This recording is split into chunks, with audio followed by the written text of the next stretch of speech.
Welcome to CyberScoop TV. I'm Wyatt Cash, and we're here today at the Andrew Mellon Auditorium for CyberTalks. I'm here today with Eric O'Neill, National Security Strategist with Carbon Black. Eric, welcome to the program. Thanks for having me here. Terrific. I'd like to start by saying that it's been kind of a hallmark year for hacks between Equifax and SEC, and my question would be what needs to change within organizations to think differently about our approach to cybersecurity?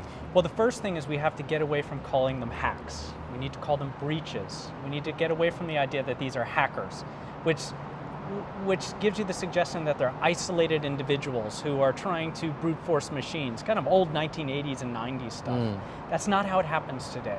Today, the majority of these breaches, if we look at the Yahoo breach and probably the Equifax breach and what happened to the Hillary campaign and the DNC in March of 2016, these are sophisticated intelligence units. This is Russia and North Korea and Iran and China who are coming after us. So until we start thinking about these attacks on a higher level than we're thinking about them right now, we're not going to be in a position to win.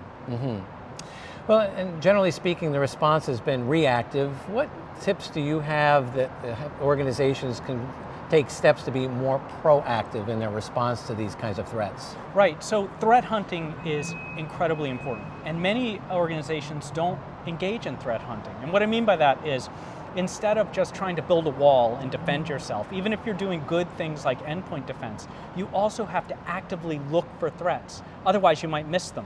Because these are spies who are using traditional espionage methods to fool people, not just infiltrate machines, you have to be able to look at all of the different areas where the person might be fooled. So you have to be able to see what's happening on laptops and cell phones. You have to be able to see real time what's happening on all the endpoints. Otherwise, the spies are going to win.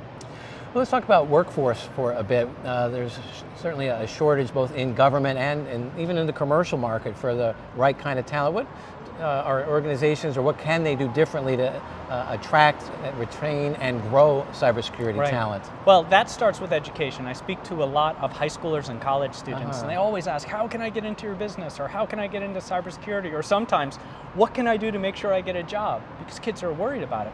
I tell them, go into STEM. Science, technology, engineering, math. Get a degree that helps you understand computers and computer science and also protecting systems. You're guaranteed a job there because there aren't enough people to hire within the cybersecurity community, which means that there's a dearth of employment in the government, and the government really needs knowledgeable people. So I think that education is critical. As for retaining the best people, part of that is the culture. Over at Carbon Black, we work very hard at our culture at Carbon Black. We make sure that our employees are happy and put in a position to succeed. And lastly, cybersecurity does tend to have kind of a negative connotation.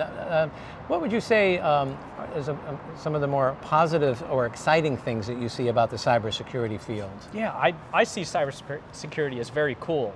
I mean, cybersecurity now are the spy hunters. If you think of every single organization that's trying to defend the United States from espionage, the majority of the funding is now going into cybersecurity. That's cyber threat hunting. We're now calling counterintelligence, counterterrorism, cybersecurity, because if you can't hunt the threat and defeat them before they hit you, you're going to lose. So I see cybersecurity as an incredibly cool field, and it's building. Even look at our NSA and CIA. They've turned into cyber attackers. Now, unfortunately, we know that because they were breached and all of it was put in the public.